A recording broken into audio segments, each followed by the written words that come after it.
And then we go into the opening. Do you think that reading was all right? That was perfectly fine. Okay. If you would like, if you could have as many takes of that as you would like. That sounded fine to me. If I go back and review it, I may change my mind. So let's not review it. I like how Jeff always puts it into my hands that I'm the person who's going to be doing this. Oh, yeah. There's a division of labor, and I said, yeah, I can't do that. So this is... And there you know that it's being recorded because that Zoom update.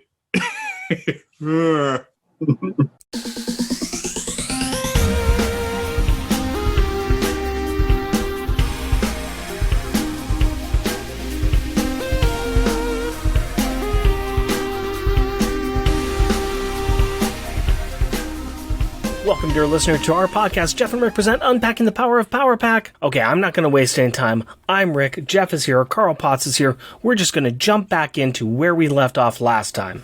I want to go ahead and just, before we do anything else, I want to thank you very, very much for this. I really appreciate this.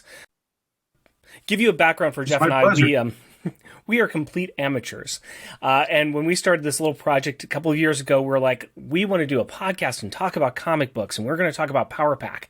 And that was all we were going to do. And then late one night, I decided that the beers I had have given me enough courage, and I was going to write a letter to June Brigman, and I'm going to ask her if she wanted to be interviewed by us. And when I sobered up, I said, oh God, did I really do that? But it was a lot of fun. She really enjoyed talking to us. We then were able to talk to Wheezy. We've been able to talk to Mark Sumerak, John Bogdanov, June and Wheezy Jeremy again. Whitley. Jeremy Whitley. So we've been going out and trying to find as many people who have touched Power Pack as possible. Before I forget, someone you should reach out to if you haven't already is Brent Anderson, who did a number of fill-ins. Yeah, we need to do that. You and Hillary Barta both kind of like coincidentally back to back going, oh, hey. And it's like, okay, cool. And then it was like very much along the lines where like, we need to get in contact with Terry Austin and Brent Eric Anderson. Yeah. And so those are on the list as well. Yeah. I know I've reached out to him a few times and he's never seemed very interested in doing the interview. So which person was this? Were you talking about? Brent Anderson. Yeah. Well, I know he really enjoyed, he always has very, fun things to say about the Power Pack issues. But I basically ended that by having him on Strike Force Moratorium, which ate up all his time. I can't remember. Wasn't there a Power Pack 2 where Val Merrick did the pencils, I think, one issue? Yes. Yeah. Yes, he also did it as well. Yeah. We've talked about his art. There's a lot of people. Where we're at in doing our run, because we've been doing it consecutively. We started with the first issue. Any crossovers we've brought in as well. We have actually just finished recording our coverage of this. I thought you'd get a kick out of that. Remind me to tell you the kind of origin story of what the... We will. We definitely will. We want to know that. That'd be great. One of our fans reminded me about this, and so we did that as well, and we're going to start going in and talking about New Warriors, because we just finished the original run with the holiday special, and so now we're going to be getting into some of the extra stuff, and eventually we're going to get to some of the newer Power Pack stuff that was put out as well. So I will tell you that our way of reviewing the books is we do a very silly retelling of the books. We use inserting a lot of new pop culture and doing our kind of own retelling of it. We do voices. My daughter comes in and does the sound effects, and she's 10 years old, and she does Katie's voice. I've heard a few of those. Those are incredibly cute. Oh, you have? Oh, yeah. Thank you. Yeah. I hope we didn't offend you. I've got fairly thick skin, and you guys don't do anything that I've heard so far that would penetrate the upper dermal layers. So that's good. We try and come at it really from a place of love, and but with like people that you love, you acknowledge the warts and all. Kind of like there are flaws, but there are things that are the love outweighs the flaws. But we got to kind of mention some flaws. I will be honest with you. We had a very tough time getting through the last few issues that were done by Michael Higgins. But that's a conversation for another day. Actually, we are going to touch a little bit on that because that was one of our questions that we had. Yeah, and I'll say I never read any of those. I couldn't bring myself to read that stuff. You made a wise choice. I still don't think it was as bad as everybody says. It was a different take. It was an alternative take. We also really saw it as like he really wanted to be writing Fantastic Four, because everything he was doing was very much kind of like a side load of Fantastic Four. Was he using Franklin to get into that, or? Yeah, a little bit. Yeah, but Franklin was very much front and center. There was one issue that it was very much, this is a Fantastic Four issue, and Power Pack just happens to be guest stars. So yeah, but anyways, let's dive into the questions. Okay. Now, we asked a couple of your coworkers to help us out with some questions that we should ask you, including Louise Simonson, and she wanted to ask you about the classes that you teach at SVA. What are those classes that you teach, and what do you find to be an effective approach to teaching? I teach both undergrad and continuing ed classes at SVA. I also teach at Academy of Art University, which is based in San Francisco. I do online classes for them. And then occasionally I teach classes at Pace University and Manhattanville College. Most of my teaching is done at School of Visual Arts. And I don't know if either of you have read the book I wrote on sequential visual storytelling. It came out, even though my whole career was at Marvel, it came out from DC. I have not had a chance to read it. I Nor have apologize. Pure gold. How can you resist? I'm sorry. I'm sorry. We're parents. The free time doesn't exist. I did recently buy your Alien Legion book, and I'm starting to go through that. So I'm doing what I can, man. I'm doing what I can. Well, the trouble now is that with that, there was with the whole line of the DC Comics Guide 2 line, there was like 6 titles in there. Like Denny wrote one on writing, and Klaus did one on penciling, and then another one on inking, and so on. The trouble is that was a licensing deal between DC Warner Brothers and an imprint of Random House. And I think it was a 20-year deal. And these books were perennial sellers. They just kept selling and selling. But when it came time to renew the deal, Warner Brothers wouldn't give Random House the terms they really needed to make it viable for them to continue. So the books were discontinued. And there were no remainders, no cutouts. Because it was licensed, that they had to be destroyed in the warehouse. So suddenly, overnight for me, there's no titles available. So if you go onto online booksellers and you can find them, they're going for really high prices. Particularly the hardbound edition of my book was above $700. I don't know who on earth was that rich and stupid to buy it for $700. Even the paperbacks were going for much higher now. They're still higher than the original price. If you can get them now, they're generally pretty expensive, but I tell people to go to abe.com, which is a bunch of different independent bookstores that list their stuff on a single site. You can usually find them reasonably priced there. In the book, I go into how, when I began editing, I decided to try and find the right mix of working through creative inspiration and an intellectual approach to comics. That's what I try and do when I'm teaching now as well. The right balance between students using their instincts and creative inspiration and using intellectual tools to help hone those things to be the best that they can be. It's all in the book that you don't have.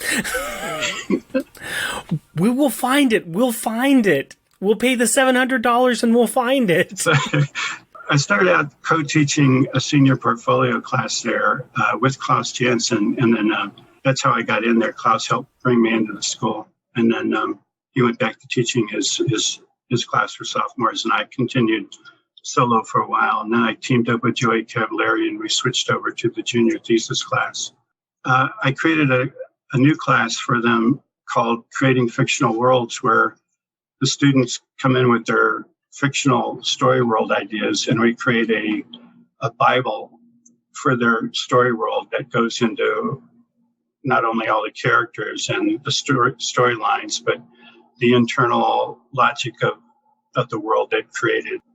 Character designs and environment designs, all this stuff. It's basically a pitch Bible that they can go, if they want, they can go take it to a publisher and try and get a deal made for it. One of the things that always bothers me when I'm reading a story or seeing a film is if you've created a fictional universe that has these major lapses in internal story logic. This person can fly. Why the hell didn't they do this over there? Kind of thing. So just, if you live in a world where everybody can fly, why do all of the doorways need to be at street level? Just simple, logical stuff like that. But I like to have all that stuff be as consistent as possible. So that's one of the big things about creating the Bible there. And then at Academy of Art University, most of those classes are ones they had set up already on creating comics and graphic novels. And I do a little tweaking to their lesson plans, but mostly it's me reacting to student work and giving them feedback on it. That's great. I like hearing that you and June Brinkman both kind of are giving back and have become masters and have become the teachers of the knowledge that you have gained over the years. And I think that's wonderful. I think that's great. I had a blast. I don't know, about 4 or so years ago, June was teaching at SCAD, the Atlanta branch of SCAD, and they flew me down there to give my visual storytelling talk to June's class at SCAD. That was a blast. That was great. I think she talked about that. I think she mentioned that. I think she was all giddy about that too.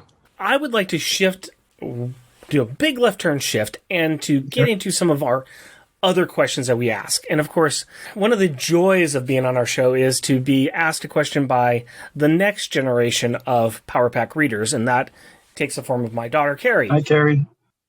Hi. Hello. I've heard your work in some previous episodes, and it's fabulous. Thank you. Carrie does have a couple of questions that she wanted to ask you. Okay. First of all, do you have any pets? It's like my favorite question. My pets are all of an aquatic nature. I'm really into fish keeping. So I have different, not only fish, but I also have these tiny, brightly colored freshwater shrimp. And I breed those not on purpose so much as they just breed on their own. They're kind of like the crustacean version of guppies, I guess. I also grow a lot of different types of aquatic plants and so on, but there's a certain type of freshwater fish, a family called the killifish family, that are very brightly colored males, kind of like guppies are, but they're egg layers. And they have all different species and all different color patterns, and I like breeding those. And I just set up outside now a couple of tubs that I'm going to put some breeding pairs in there. And hopefully at the end of the summer, I'll have a bunch of adolescent killifish in there. Nice. But that wasn't the answer you were looking for. That was really unexpected. She's used to handling our answers about dogs and cats, especially cats. I like dogs and cats, but since I often go away for extended periods of times on convention trips and so on, and I can't always count on my young adult kids being around, so it's been a long time. But occasionally my son has a cat that's named Nellie after my mother. When he goes away, I get to take care of that. Okay, yeah. Fish wouldn't really mind people being gone. The cat comes over, the top of the fish tank has to be covered. That's for sure. They don't want to play together, the cats and the fish. Oh, the cat wants to play.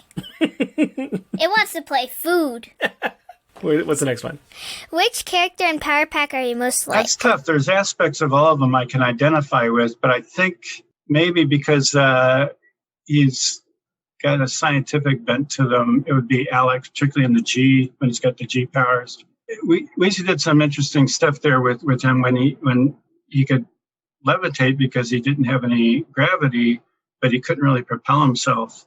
He either had to rely on his sister to propel him or use something else to propel him. At one point, she had him use aerosol cans, and I asked her to make sure that was specified that they were non-fluorocarbon aerosol cans, which at the time a lot of them were, and that was bad for the ozone layer. Mm-hmm. I mean, I know you won't know who this was, but years later I was at a comic convention in England and I met a famous writer named Alan Moore, and his first words out of his mouth to me were like, "Oh, you're the editor who made Louise Simonson change stuff in Power Pack." And I thought, oh my goodness, he's going to give me some grief now. And he ended up saying, "My wife and I are both members of the Green Party, and we think it's great that you asked her to change this stuff and all that." So that's cool. I did a big sigh of relief at that point. That's great. This one's kind of a long one. As an editor, you have to bring people together. In my math group in school, I have someone who only makes small comments and does not participate much. How do you bring people together to work together? Boy, the master of that is actually Wheezy. So good to ask her that. I think one thing to do is try and find out what common interests and abilities are and start from there, activities or conversations. Hopefully everybody's got some things that cross over in their list of things that they're interested in or can get interested in. I've found that most people are interested in being friendly and cooperative with other people, just sometimes they're a little shy or reserved, insecure, or whatever. And the thing to do is just kind of, in a friendly way, coax them out of their shell, trying to be too forceful. If you're too forceful, you get the opposite reaction. They retract more. You just got to kind of observe things and see how they go. If something you say or do sparks their interest or it makes them ask a question or make a comment, then you're maybe in an area that you have common interest in and you're off and running. Did I answer your question or did I totally screw up or misunderstand what you were saying? Uh-huh. As she's trying to unpack it in her own head. Yeah, I think I might have confused her. I'm sorry. It's okay. I do it all the time. Thank you very much, Gary. Do you want to go back up and play with Aurora some more? Mm-hmm. Okay, thank you. Do you want to say goodbye? Goodbye. Say thank Bye, you. thanks. Appreciate you coming to talk to me. I don't like to brag, but that's our sound effects and that's our voice of Katie. Yeah, I've heard a few of those. Excellent job. We are lucky to have her. I'm impressed Cherish that age because, like I said, my daughter's 26 and it goes by way too fast.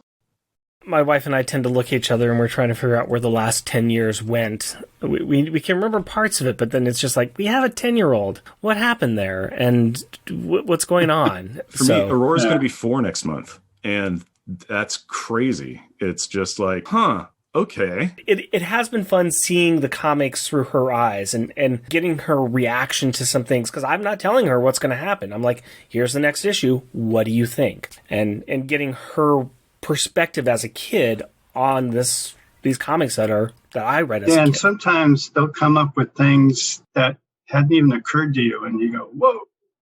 Yeah, we have dissected these books, and then after we're done doing our recording, I'm sitting here talking to her, and she's like, yeah, I noticed this one thing. We didn't talk about that.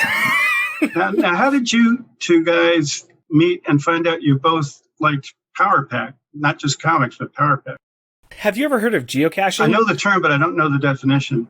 Geocaching is where somebody has taken a box and hid it in the forest, and they use a GPS to, that's the location, and then you go and find it. We both met geocaching back in 2004. We both lived in the same area. We started going to the same events, and we met each other and became friends. And we've been friends for 2 to 3 years. 13 well, I mean, 13 years there. I know, it's crazy. So we've been friends for a long time, and I got it in my head that I wanted to do a podcast, and I'd kind of run through some ideas in my mind, and I know I'm not that funny. I know I couldn't do a podcast by myself, so I needed somebody that could be funny, and I thought of Jeff. And so we started talking. I was like, I got an idea. I want to do it on Power Pack. Yeah, because also, like, the week before we were having dinner together, and he said, hey, I'm just going through old comics. I'm just pulling out my long boxes. I'm reading Power Pack, and it's really great. I'm like, I love that series. I've got it all stacked up in a box back at my mom's place. And he was like, cool. So we talked about Power Pack for a bit. This has been a fun way of him and I becoming even closer friends and becoming business partners, but doing something that is creative too. And it is not as good as putting together a comic book, but there is moving parts that we need to do, especially when we do an interview or have a guest on. There is the technical side, which we have to put it together. We have to do the editing. Scripting, format. Yeah, scripting that we do. So there's creative elements that we're doing with this. It's been a good outlet for ourselves since we can't draw, and our writing is perfect for an audio medium, and we've got the faces for a TV. So this is what we're good at. Have either of you actually tried to learn how to draw? I dabble in from time to time, but you probably know how it is where it's the focus pull, and things that are hard. My daughter will constantly hand me a piece of paper and go, draw this. And it's just like, you bet. And I realized I could just become, it doesn't matter because she's going to take it and really shove it away and go, now I want a building. Now I want a daddy. Now I want Timmy the sheep or whatever. And it's just like, well, all right, here, have some crap. Many of the creative talent things, art, music, things like that, I've always wanted to get more into, but it's kind of the time sink to get there is a little off-putting. I'm doing everything in my power to give my daughter the support that she needs to become a good artist or to do what she wants to do creatively. You said she's 10 now? Yeah, it's not too long after that where kids that are drawing, almost all kids draw when they're young. What changes between those who continue and those who don't is often somewhere around 10 to 13, somewhere in there, they get interested in trying to draw as representationally as possible. And the stuff they turned out before is no good. It's not satisfying. And those who can figure out how to start drawing more representationally generally go on to keep progressing. And those who can't get frustrated and stop. That's why most adults, draw like they're 10 to 12 That's years me. old. And the one thing I've known that I think can, for people who really want to and can put a little bit of time into it, that can help them learn how to draw very quickly or improve their drawing, is an old book that originally came out in the 70s, even though there's been they're still turning out new editions, by Betty Edwards, called Drawing on the Right Side of the Brain, where she runs through a whole set of drawing exercises that if you really apply yourself and you do the drawing exercises while applying yourself and do them exactly the way she tells you in exactly that order, within a very, very short amount of time, you should see a major leap in your drawing abilities. And I know people where I recommended the book to, and they go, oh, yeah, I looked at it, and I did one of these things over here and one of these things over there, and I didn't learn how to draw it. But I said, did you do it methodically like she has it laid out? There's a reason for that. She goes into the theories about why she has the exercises she does when she has them and so on in there. But so I often recommend drawing on the right side of the brain, but I always have to use the caveat is to do it in order. Don't just page through it. And I've tried to encourage her, at an early age, I encouraged her to not get angry and not throw things away. That if she didn't like something she drew, that don't rip it up, don't scroll over it, leave it there and move on to the next page. And then you can go back to it and you can see what you did wrong and learn from it. Yeah. And not to just get angry at it, but just to use it as an example of what not to do and how to get better. And I found that she was getting less angry at what she was drawing, and she was trying to do a little bit better. And so I always try to encourage her in that sense. Yeah, that's good. Yeah, I think, if you can get them past that point of frustration, that's the key to keeping them drawing. The other thing I have to do is I have to not critique her art. I try my best not to, but she handed me this comic book that she did, and it was really cute. It was really funny. She's doing it, but near the end, I was like, "Your drawing's really messy near the end. Were you rushed?" And she goes, "Yeah, I wanted to get it done, and I was getting really rushed. I can tell. I like the art at the beginning. I like the art a lot, but I can tell that you were getting really rushed, and I'm losing the story, and it's not as clear." But I'm saying, I want you to know I like this a lot, and I would love it even more if you had taken your time. The one thing that impressed me, like I said, that story about my father, where he made me get down and really examine what I was drawing and what it was consisted of. If you can come up with observations like that once in a while, that helps the light bulb go off over their head and keeps them interested and growing. Before we get out of here, I want to try to hit you with a couple of our listener questions that we have. Okay. We did ask some of our listeners. We knew we were saying we were going to talk to you, and they had some questions. Who is it you have on? Oh, our listeners. Let me tell you, the listeners that we have are Power Pack friends from the beginning, and they know who you are. Yeah, we literally have some people that had written into the letter column. At least one person who was just like, my letter's in there. It's like, oh, that's cool. Holy cow. It's the people that are Power Pack fans were Power Pack fans. It is crazy how much they've held on to it. And like generationally passed it on, where they're like, oh, this means a lot to me because I was reading it to my daughters and we still quote stuff on that. Or I was getting this and then I'd pass it on to my nephew. And, it's like, it's weird because it's really important parts of their lives. And it's a good foundational memory that they hold on to, which is really kind of fun and kind of, unique. We thought we were just out there talking about it. And then all of a sudden people started listening and saying, no, we really like this. And we were shocked about that ourselves.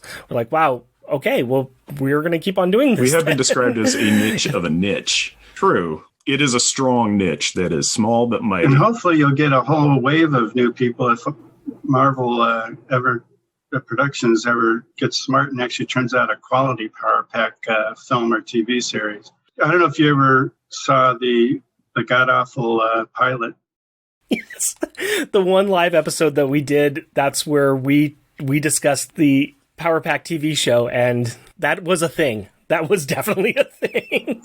At one point I could have bought a copy of it. I saw it on a VHS tape when they first sent it to me as the editor to check out. Or I think it was actually after I think I was executive editor to check it out. And to make matters worse, most of the special effects hadn't been attached in yet.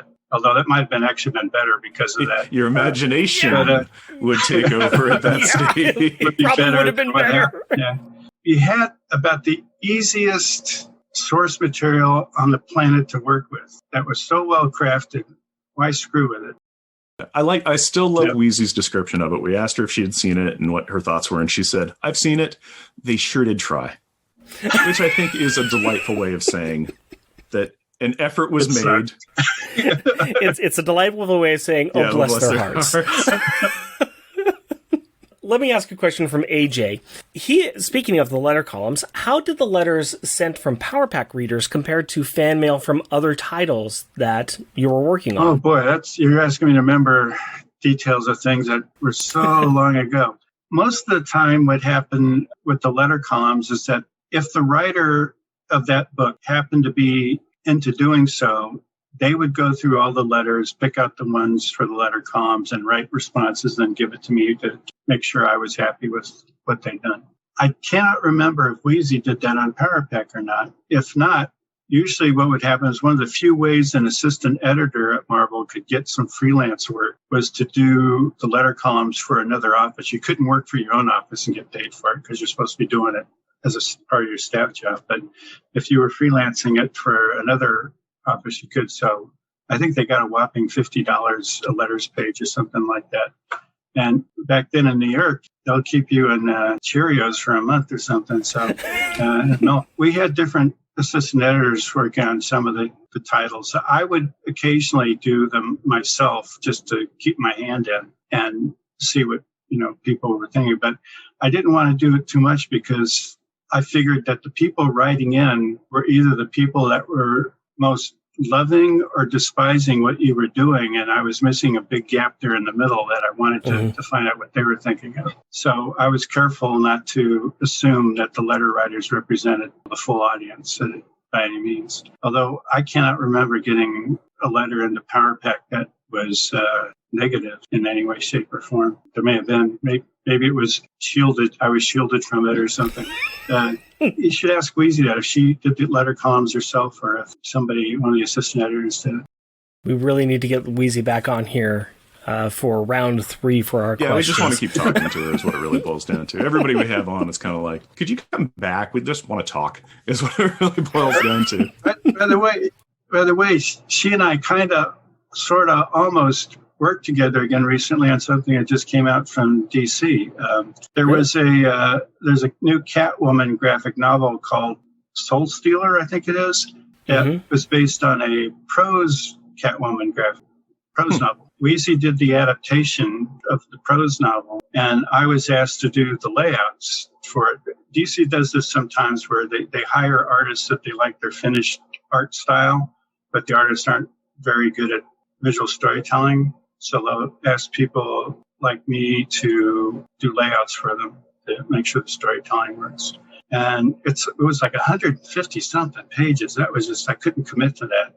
I told them, listen, I got one of my best adult continuing ed students, Brett Ryan, said, I will do some of the work, but he'll do the majority of it, and I'll go over everything and make sure it works before it gets turned into you. Does that work? And they said, sure. Then they said that there were going to be too many credits on the credits page. I'm not sure whose decision that was. So they couldn't list both me and Brett. So I said, Brett's going to be doing, 95% of this. Put his name on there. This is first, work for a major company. And then over the next couple of years while this thing was in production, DC had several different huge turnovers in their editorial staff, including a big giant layoff of almost everybody. And the current editors did not have information about what had happened with the first set of editors, much less the second set of editors. So it just came out and it lists me first on the layouts with Brett Ryan's when it should have been, if anything, the other way around. But it was nice to see Wheezy and my name on the credits page for the first time together on something new in a very long time.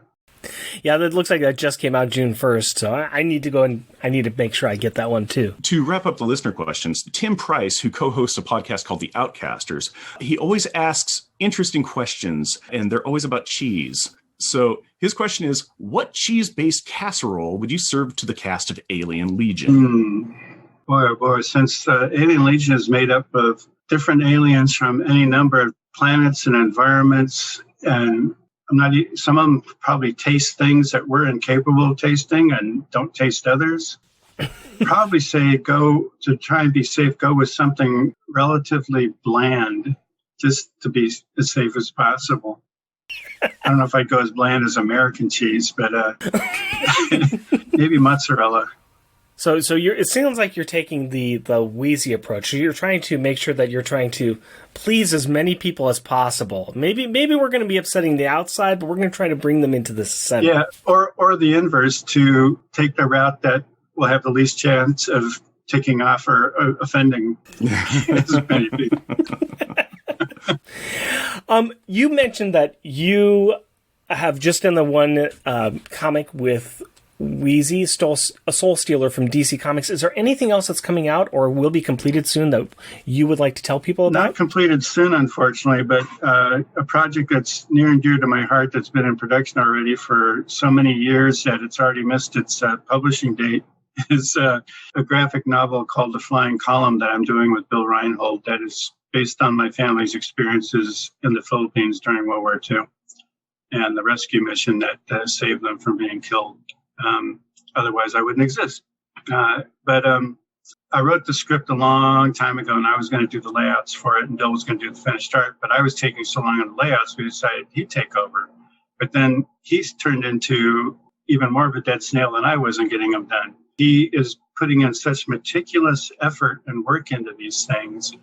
The pages look phenomenal. He's doing them in ink wash. And then we scan them and turn the ink washes into sepia tones so they have that 1940s look to them. And they just look absolutely gorgeous, but they're coming out at a snail's pace. And I only half jokingly tell them I'd like to see this while I'm still alive. But it does look gorgeous, but I'm not sure when it'll be out. We are going to keep our eyes out for that, and we will make sure to tell people about it. I want to say thank you very much for all of your time. This has been incredible. This has been a lot of your time, and we really appreciate it. And thank you so much for coming back and contacting me and saying that you were now interested in doing this, because I had said, well, he's busy man. I'm not going to bug him too much. And then you contacted me, and I really appreciate it. So thank you so much. It's my pleasure. It was a hoot. I enjoyed it. Thanks for having me. Well, we try to make sure that we were going to entertain you a little bit and try not to ask you the same questions that everybody always asks you. So we hope we entertained you a little bit with that. If they ever do a Power Pack film or TV show, it might be fun to try and get Wheezy, June, John, and I, and if you get Brent, or if you do it, one and do sort of a group thing. We might spark memories that one or some of us have that others have forgotten. I would love to do that, honestly, anyway. Kind of one of the things was like, we had June and then we had Wheezy. Then I was like, let's get June and Wheezy together. And we kind of talked about their grow up. And I was like, we get John in there too. Why don't if we could just hodgepodge everybody together and just like stand back and go, could you guys talk? And then walk away. I would love to find a way to set up a live stream where I could have a virtual panel with all of you on there and just us being the moderators and, like Jeff said, prepping the questions and just having you guys talk. It would have been really fun to do during the past year when we were stuck at home and couldn't get together with each other, but kind of the virtual panel of what you would see at a Comic-Con, just, without having to travel all the way across the world to do it. Yeah. I need to get that off of just being a wish and actually try to make that happen. Well, I'm interested. Just a matter when you have that many, moving parts involved, it's sometimes tough to get them all synchronized. Yeah, that would definitely be a weekend planning where we try to figure out a good time that's going to work on the weekend for everybody, set it up well enough ahead of time to get the schedules to all match, and yeah. Somebody's going to have a convention in Hawaii on that weekend. Oh yeah, it'll be bad, I'm sure. Oh, if only. I am going to be going to the Portland City Comic-Con, and I'm going to be going to the Baltimore. I would love to get an invite to the Portland one, but I don't know anybody there. If you know who to contact. I do have some contacts, and I was working with them a couple years ago to get Wheezy and Walt out here, and they were on board with doing it, and they were starting to do it, and then a little thing called the pandemic happened. So I stopped talking to them and bugging them. But I will talk to the people again and see, probably not this year, because I think this year we're just trying to get things up and running, but definitely next year I want to kind of push it again, and I'd like to get the Power Pack creators out here. I'd like to get Simonson, I'd like to get you, I'd like to get June Brinkman and her husband out here. I think that'd be I was in Portland briefly once a couple of years ago for, I think it was a creation convention.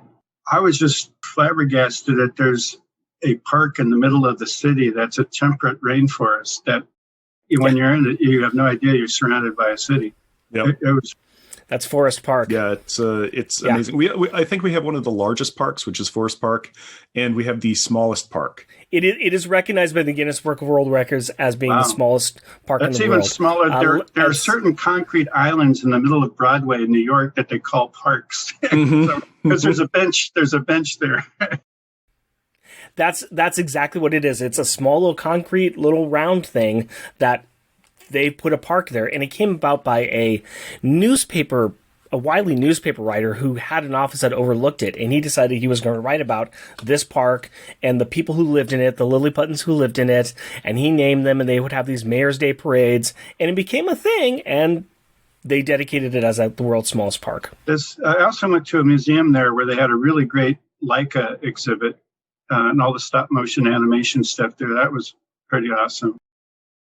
That was at OMSI. That was. Oh no. That was the Portland Art Museum. I remember seeing that. I remember seeing that exhibit. Yeah, because we do have a couple of, I think, Leica, and there's another one. What is it, the Will Venton Studios who did the Raisins, and then Leica, they did the Raisins. Who's just about 30 miles out of town, maybe less than that. There's a couple different animation companies there. One of my continuing ed adult students used to work for one of them. In fact, she's the one who told me about that park. I would have never known otherwise. Go check that out. Yeah, if you do come to Portland again, you also have to go to Powell's Books. It is a city block-sized bookstore. One whole city block. Does it compare with the Strand in New York? Apparently, it's about as big or bigger than the Strand. Oh. That means you got to plan pretty much a full day to... Yeah. People have gotten lost inside there. It is a bit of a labyrinth. There's multiple floors, new and used books just towering above you. It's a wonderful place. It's a great place to just go rambling. Yeah. No, you're always welcome to come to Portland. We would love to. I'd love to host you. I'd love to take you around. And I also went to a really good aquarium store there too. So I'm all for going back to Portland. Portland's got a lot of good stuff. If you like really good beers, we got that. If you like books, we got that. We got coffee, we got parks, we've got waterfronts. I always tell people we're literally 20 minutes or 2 hours from anything you want to go to. You want to go to the ocean? All right, that's an hour and a half that way. You want to go to the mountains? Yeah, about an hour and a half that way. You want to go to high desert? Yeah, about 2.5, 5 hours that way. It's just like... Do you want to go to a forest that's on par with the Black Forest in Germany? Yeah, that's Columbia River Gorge. I'll take you there. It's also the Columbia River. I'm an avid fisherman as well. I'd love we got fishing here. Yeah. Believe it or not, at one point, I kind of half seriously considered leaving comics and going on the BASS tournament trail as a pro for a while. But then I wised up. You've led an interesting life, sir, between being a rock musician, a fisherman, an aquatic biologist, and in your off time, a comic book editor, writer, artist. Yeah. I could easily clone myself, Lord knows how many times, and each could have their own career, and that would just be fine by me. You could just get the rundown every day. Tell me what I did today. Yeah. I'd love that. That'd be so great. Yeah. I like I said repeatedly, I really do appreciate this, and I do hope to see you sometime. One of our fans sent us a original Power Pack poster, and I have it. I don't have it up because I have it still in folded up in the envelope that they gave it to me, because I want to go and I'd like to get you, Wheezy, June, anybody else. If I had the opportunity to see Jim Shooter again, I would get his signature on it as well, just so I can have all of them. Was it the one that was for the launch of the book, or was it one of the for sale posters that Marvel was? I think it was a pre-production poster where I think when June saw it, she's like, I don't even remember this, if I'm remembering correctly. It's a promotion. Oh, yeah. Yeah, I did the layout for that. I'm not 100% sure, but I think I might have come up with that tagline at the top, too. Take credit for it. Take credit for it, Carl. Just say, that was me. That was all me. So I'm so sure. Oh, I'm amazing. Got to get Bob Wycheck on here, too. Yeah, we had a fan who sent both of us issue number 1s from the Baltimore Comic Con, and I think he might have gotten your signature on it too.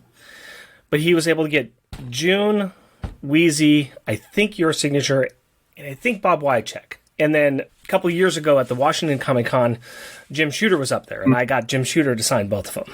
So I think I'm only missing Glennis Well, I think she went by both Oliver and Wayne, depending on if she was using the married name or not. At the first one, she was Ween, and then I think 7 issues in or something like that, it turned into Oliver. And I was asking, I'm like, because read the credits, and it's just like Glennis Oliver, and he's like, oh yeah, she got a divorce. I felt weird about it. I'm like, I know some I don't need this dirt. I don't need to know this drama. Were you guys confused about the editor Louise Jones and the writer Louise Simonson? No, well, as a kid, I might not have even noticed, but as an adult, I knew that entire story. In fact, when the day that we interviewed Louise Simonson, somebody on Twitter posted the picture of her from House of Mysteries, where she was the model on the cover. Swamp Thing, yeah. Of Swamp Thing. And I was like, I had to pull it up. I was like, we were talking about you today, and I happened to see this come up. And so, we knew about that. We knew about Louise Jones and then Louise Simonson, and everybody has been wonderfully kind to us. Everybody has been wonderfully talked. I'm always nervous when I'm about to speak to a different creator. I'm just like, I hope I don't upset them. I hope this doesn't get awkward. And it just seems like they've all turned out wonderful. You ever wonder if you're going to be interviewing a jerk? You never know. That's kind of one of always those things. I've heard musicians and everything say that, where it's just like a person was talking about. It's like, I idolized this person's music my entire life. I got to go on tour with them, and after being on tour with them, I cannot listen to their music anymore, and it hurts my heart so much. And it's just that happened to me when I became a pro. I was starting to meet all these people that I'd seen their credits and admired their work from for years, or even in some cases, somebody whose work was, it's all right. But then when I got to meet them, I found out if they were really nice people, or if they were jerks, or somewhere in between. And there were some people that were just such jerks that I couldn't appreciate the work I used to admire before. And then there were a couple of people whose work was just okay to me, but they were just such amazing people that I appreciated their work more. So, what you know and feel about them, is a lens you look through the work at. Yeah.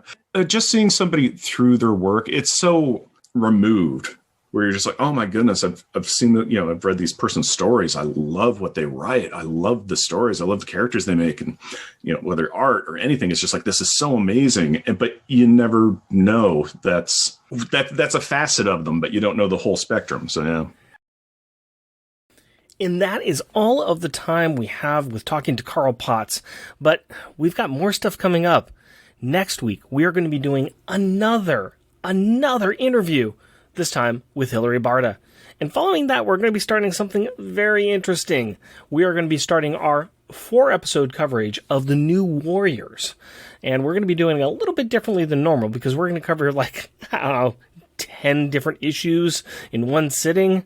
And it's going to be a lot. And that's going to be for each of those episodes. So hang in there, but we're going to have some fun guests with us to try to figure out how Power Pack and the New Warriors work together or not, but they don't because it's just Alex. And you know what? I think I'm going to go ahead and just move to something a little bit more interesting like shout out time. We would like to recognize those listeners that take the time to write in or leave us a review. And this is for episode 85, where we covered What the #1 with Jeff Polier. AJ. Al Sedano and Resurrections and Adam Warlock and Thanos Podcast. Andrew Burns. Charlie Rose. Charles Gears. Damian Druitt-Witter. Ed 209. Clinton Robinson and his podcast Fan Film Fridays and Coffee and Comics. Jeff Polier, our awesome guest. Jeremy Daw. Keith Baker. Max Reads Comics. Sailor Bear Zodar. Sean and the Secret Wars and Beyond Podcast. Tim Price, the Podcrasher, and his show The Outsiders. Waffles and his podcast, Waffles and Mario Talk About Things. We need to thank our Patreon supporters, adorably astonishing and amazing Andrew Burns. Cheerfully cheeky and charming Char Logan. Challenging, cheesy, and chuckling Charles Gears. Destructive and devastatingly delightful Damian Witter. Dynamically dangerous and devious Doug Jones. Exciting, energetic, and entertaining Edward Verocci. Jesting, joking, and jovial Jeff Polier. Just jealous and jeweled Jeremy Daw. Muscly, mighty, and meticulous Matthew Birdsey. Mythical and magnificent monologuing Matthew Laserwitz. Rudely rhyming and running Rustin Fritcher. Steely, salty, and steamy Sailor Bear Zodar. Sad and sickeningly silly Shag Matthews. Strange and stirringly steady Stephen Gray. Tyrannically terrifying and tame Tim Price. Technically terrific and triumphant Todd Enoch. Weird and wonderfully wacky Wind.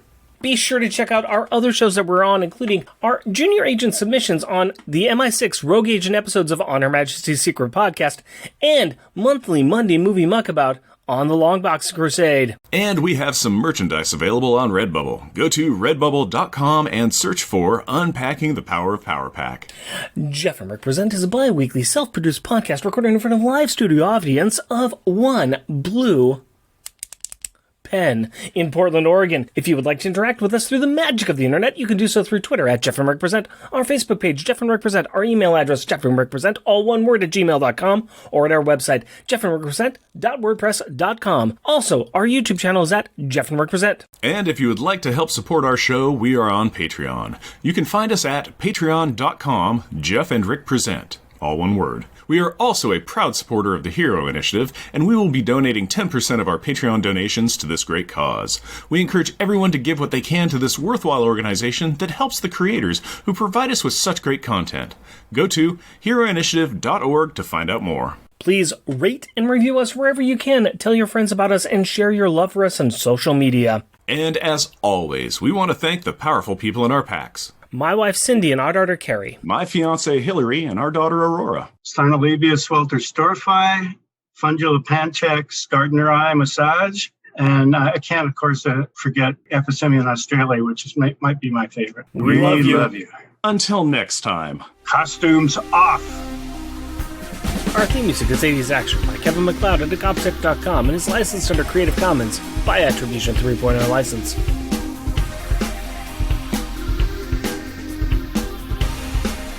Until next time, costumes off. So would you like to be part of the closeout as well? So I have to come up to say something that, all right. Basically just who is powerful people in your packs. It could be your children. You could be like, me, I'm my own amazing person. No, Or you can start naming off all your fish, too. That's exactly what I was thinking. I was going to name genus and species names of some different fish. Perfectly fine.